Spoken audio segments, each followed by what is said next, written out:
Agora eu vou chegar ali em Jesus, né? Eu já falei do Velho Testamento todo.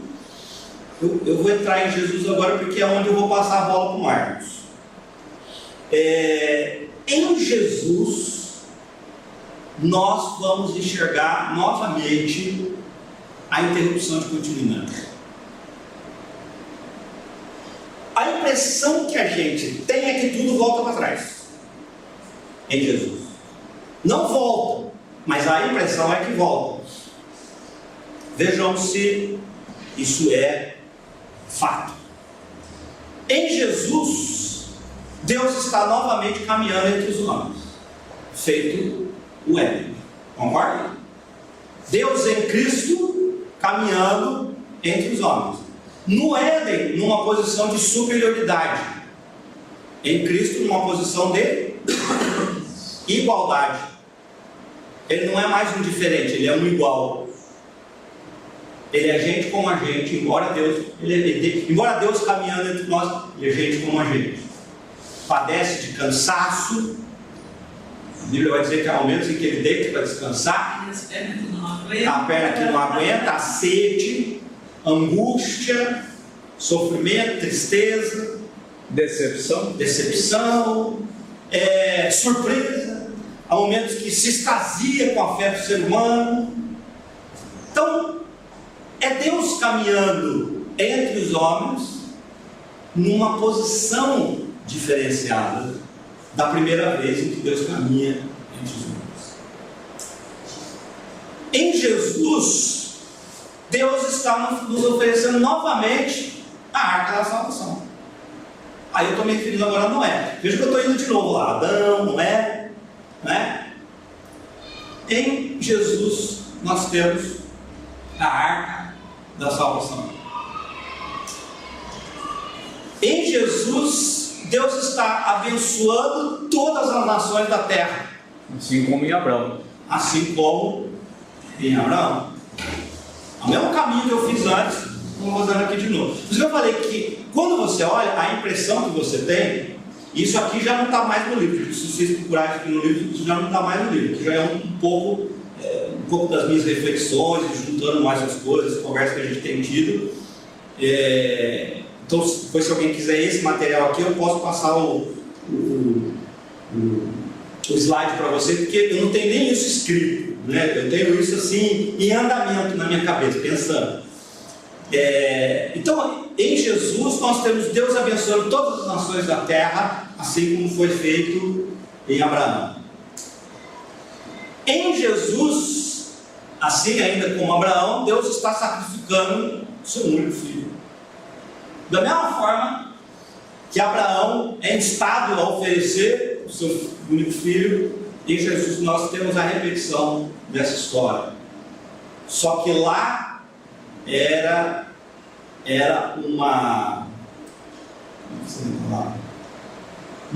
possibilidade, e aqui é uma entrega concreta. Em Cristo é uma entrega concreta. Em Jesus, Deus transforma os usurpadores em filhos do reino. E onde é que ele fez isso lá atrás? Ele fez isso. Não, lá atrás, quando a gente volta lá naquele caminho que eu fiz, depois de Abraão, a gente tem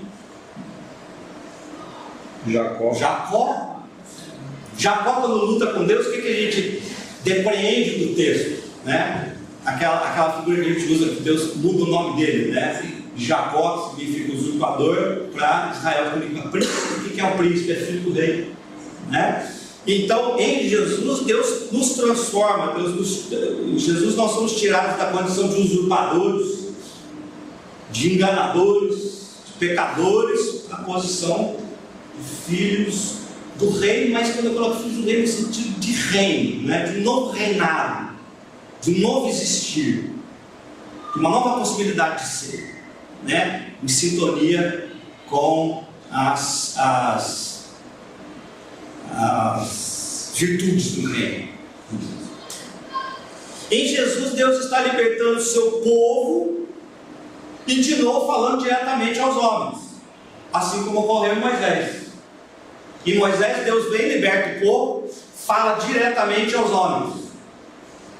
Aqui de novo, está libertando a humanidade na perspectiva da graça, está se dirigindo ao homem e de novo de uma maneira diferente. Lá, em forma de mandamentos, ordens. Isso pode, isso não pode, faça sem, faça assado. E aqui agora, uma palavra do quê? Quando você olha para Jesus, enxerga aqui esse diálogo, um diálogo do quê? É um diálogo amoroso, compreensivo, perdoador, misericordioso, diferente do mandamento. Aquele que não tem pecado atira primeiro. E interessante que nesse texto alguém chega a dizer: a lei diz. A lei diz. Sabe aquilo que Deus pediu lá atrás? Ó, lá, deve ser apedrejado. Não tem pecado atira primeiro. É uma fala nova. É um relacionar-se novo. Consegue imaginar Jesus nesse momento dizendo: está na lei? Tá bom, pode apedrejar. Não é mais isso. Há uma mudança, e uma mudança substancial. E em certa medida é uma coisa da desobediência. Porque a espiritualidade da época era ter que obedecer ao pé da letra. E ele diz assim: tá bom. Então, quem não tiver pecado, está tiro. Quer dizer, na realidade, ele saiu pela tangente. Ele não disse joga a pedra, mas ele também não disse não joga. Mas é um sinal de maturidade, porque ele joga sobre as pessoas a responsabilidade. Ele não diz apedreja ou não apedreja. Ele diz assim: decidam vocês. E aí, o que é que vocês vão fazer? Decidam. Né? Então é importante a gente enxergar que nós estamos falando de relação de novo. Mas a relação é diferenciada. A relação, ela tem uma cara nova, um jeito novo.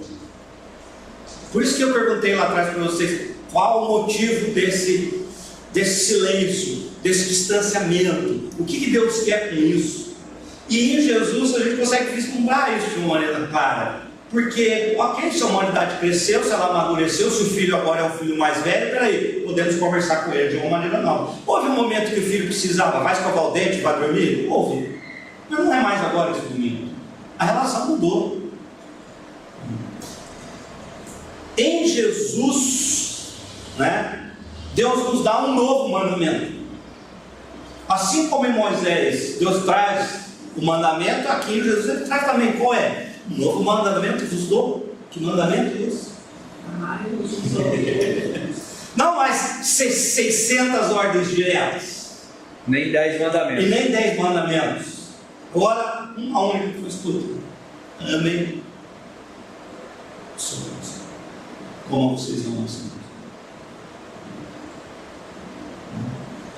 Novo mandamento vos dou, assim como houve em Moisés, aqui também. Em Jesus, o Verbo se fez carne e vimos o que?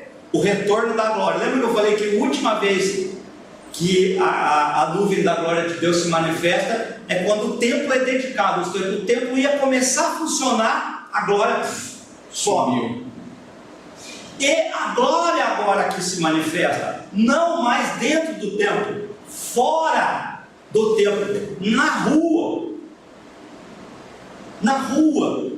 com qualquer um, em qualquer lugar, né? Isso vai estar mais para frente. Mas enfim, é interessante ver que a glória de Deus se manifesta em Cristo Jesus, e agora de uma maneira livre, ampla, aberta, não mais circunscrita à figura do templo. Em Jesus temos novamente uma profusão de milagres, concorda ou não? Lembra que eu falei que em Êxodo a profusão de milagres era Deus batendo no peito: eu estou aqui, eu que fiz, é para que saibam que eu estou no meio de vós. É essa a levada do Êxodo. Aqui Jesus faz milagres, mas o milagre não é mais para dizer eu estou aqui, até porque o que é que Jesus dizia para as pessoas ao fazer o milagre? Não pode escutar ninguém. Ele não fala nada.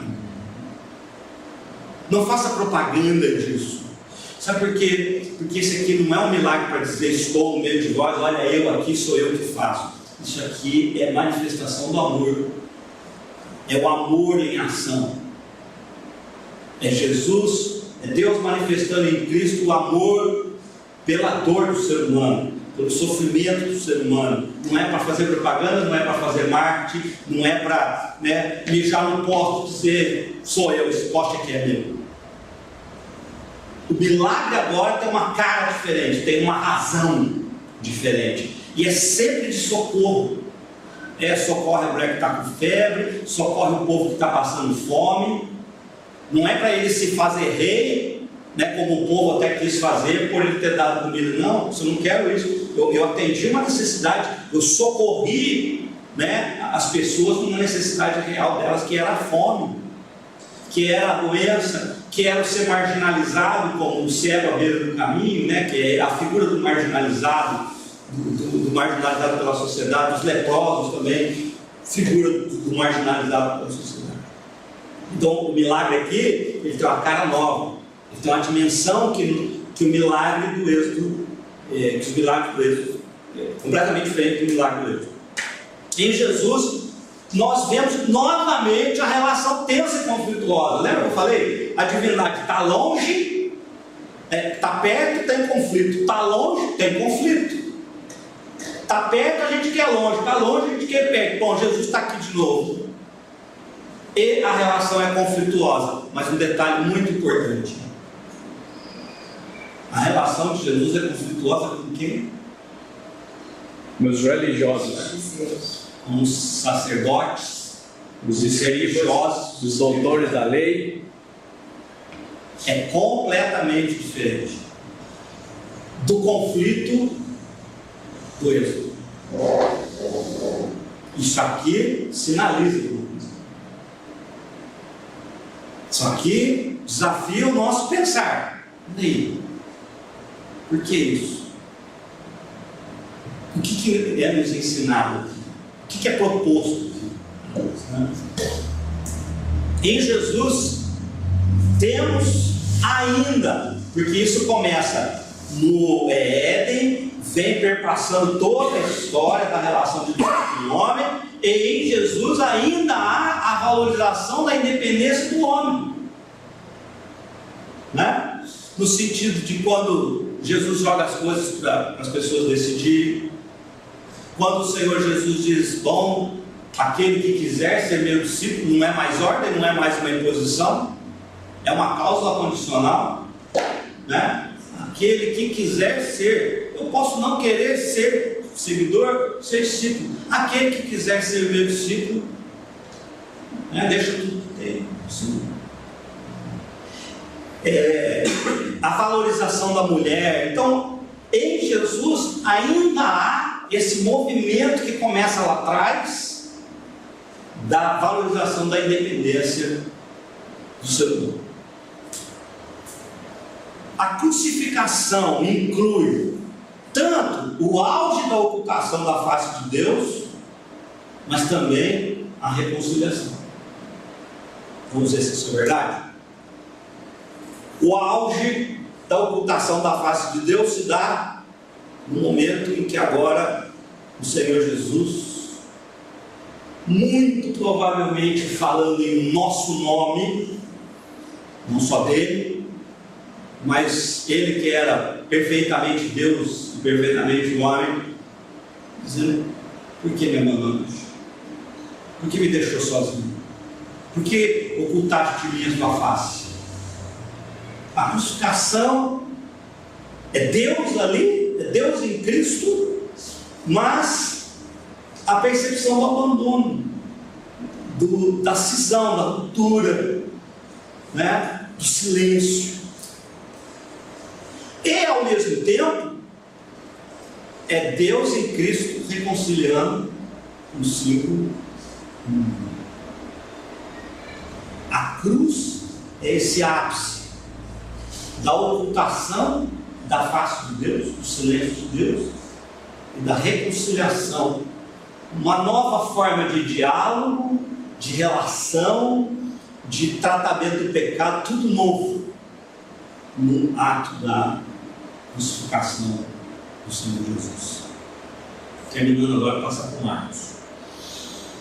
Será o abandono parte do processo da salvação? Não vou responder. Será o abandono, entre aspas, o silêncio, a distância, a não presença ostensiva, parte do processo de salvação? Parte do processo de tratar o ser humano? Em Jesus, Deus puxa a corda. No Velho Testamento, é nítido que a salvação é uma corda que Deus joga. No Velho Testamento, você agarra a corda e você se esforça por subir a corda.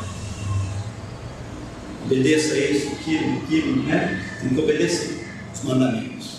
Você se esforçando por subir. É claro, é nítido que em Jesus você só agarra a corda e puxa a corda. Que é a questão do mérito. Não há mérito. Você não é bom. Deus puxa. Não é mais eu me matando, me esforçando, lutando para ter a salvação, para subir. Você não é bom. Ele puxa.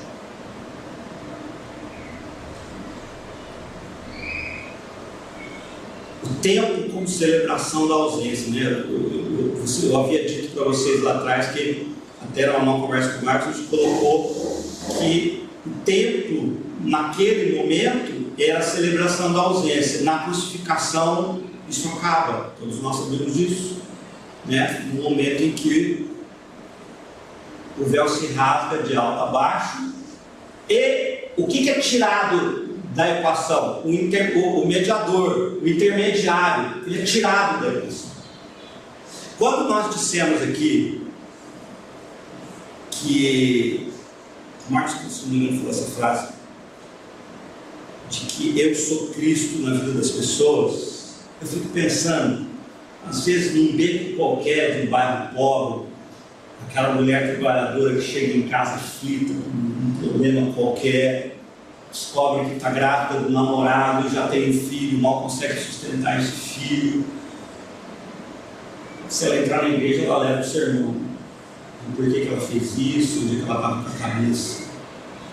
Mas muito provavelmente tem do lado da casa dela uma amiga, que às vezes nem uma igreja frequenta, que vai abraçar ela e vai dizer assim: fica tranquilo, Deus eu te ajudo. Fica tranquilo, Deus eu te ajudo.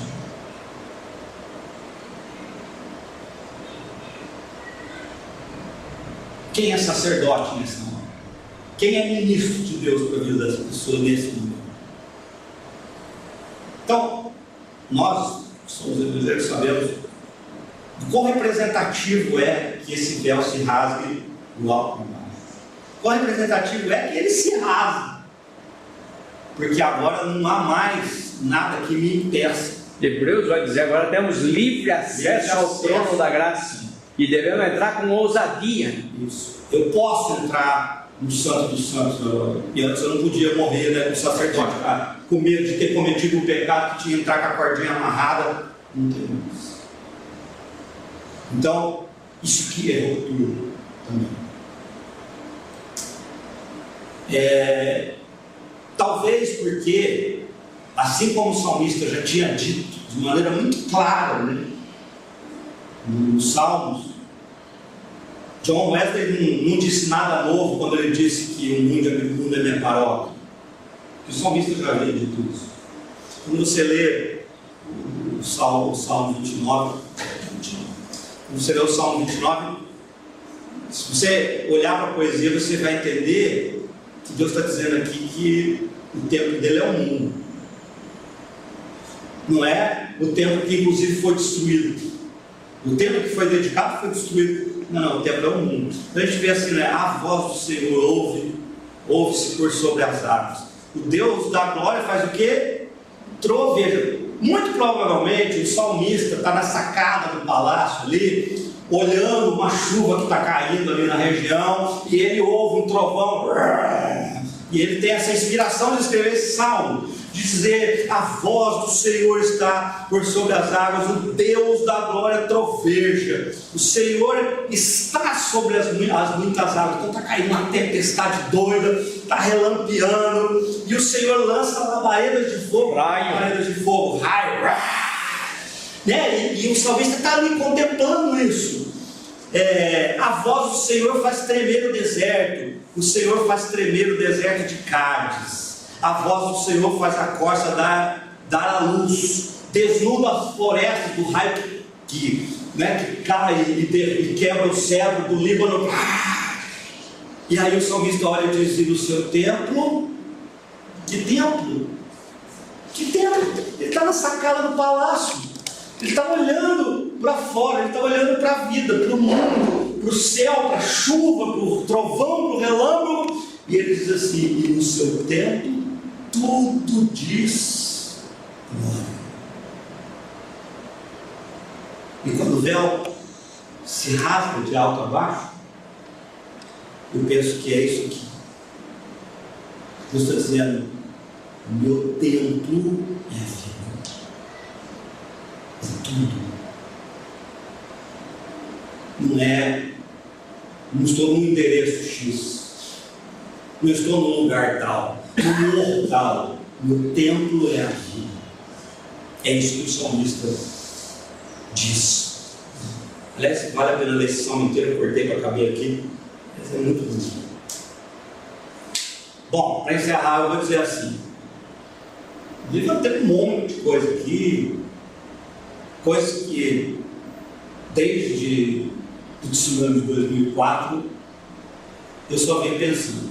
Por isso que eu comecei dizendo que o Marcos contou a história do cara que eu queria esquecer tudo que eu aprendi na faculdade, e eu não fiz muita questão de continuar lembrando o que eu aprendi quando eu estudei teologia sistemática. Fiz questão não. Porque a teologia não é capaz de abarcar o transbordamento de Deus, e Deus transborda assim. Então, eu esqueci muita coisa. Já tem coisa que se perguntar para mim, não vou lembrar direito, porque eu não tenho feito a mínima questão de ler, de estudar. Não que eu estou jogando tudo pela janela. Eu guardo o fundamental, né, que é o que a gente sempre aprende. Guardo o fundamental, que Cristo é o Filho de Deus, o Filho unigênito de Deus, que veio para nos salvar dos nossos pecados, não há mérito em nós, graças. Não esqueço. Mas há uma série de outras tentativas de conter Deus, não faço nenhuma questão de lembrar. Ainda porque, encerrando onde eu comecei, esse momento de tsunami na Ásia é algo que acontece na minha vida de forma absolutamente espontânea, natural, orgânica, assim, veio para mim. Mas, recentemente, uns anos atrás, eu até descobri que tudo aquilo que eu estava pensando não era novo. Aí, quem um dia tiver curiosidade de conhecer, e não posso dizer que eu sou adepto dessa teologia, de novo, acho que a teologia nunca pode abarcar o transbordamento de Deus, mas eu descobri que essas coisas que eu comecei a pensar sozinho no meu canto em casa, sem ter lido nenhum livro a respeito disso. Tem nome, chama teologia relacional. Né? Quem quiser conhecer um pouco, você pode procurar. Tem uma coisa aí que o pessoal chama de teologia relacional. Eu ainda estou fora disso, porque eu não quero me permitir conter, me limitar em função de que agora a gente tem uma nova teologia sistemática, muito embora diferenciada, mas não deixa de ser uma sistematização da teologia. Então eu vou terminar dizendo assim: olha, há muitas coisas encobertas para mim, muitas coisas encobertas para vocês. Como diz o texto, essas coisas pertencem ao Senhor. Não. Então eu ainda vou continuar dizendo: não sei, para um monte de coisa, que eu realmente não sei. E seria suspeito se eu soubesse. Muito suspeito. Quando se trata de Deus, seria muito suspeito se eu soubesse. Então eu continuo não sabendo. As reveladas pertencem a nós, os nossos filhos, para que sigamos dentro dessa palavra. Então essa é a minha perspectiva, né? muito pouco acadêmica, se você pensar, muito vida, muito da minha relação, do meu andar com Deus. E do imenso privilégio que eu tenho de estar numa congregação hoje que me permite compartilhar com eles esses vislumbres. Então, o mesmo se aplica a vocês. Eu imagino que talvez vocês fizessem agora um monte de perguntas para as quais talvez eu dissesse ainda não sei nem se você. Mas esse estudo que eu pude apresentar até agora faz muito sentido para mim. E o meu desejo é que, eu espero que tenha feito algum sentido, tenha encontrado eco nas perguntas e nas questões que vocês têm em relação a Deus. Nem que seja essa questão tão simples que a gente ouve sempre na boca das pessoas por aí, que é: se Deus é o mesmo ontem, hoje e sempre, por que Ele não faz hoje o que Ele já fez lá atrás? Por que Ele não se manifesta daquela forma poderosa hoje, como Ele já fez antigamente? Então, que sirva aí para reflexão de vocês, para tirar Deus da caixinha, talvez. E eu agradeço aí a oportunidade que vocês me deram, o convite do Marcos.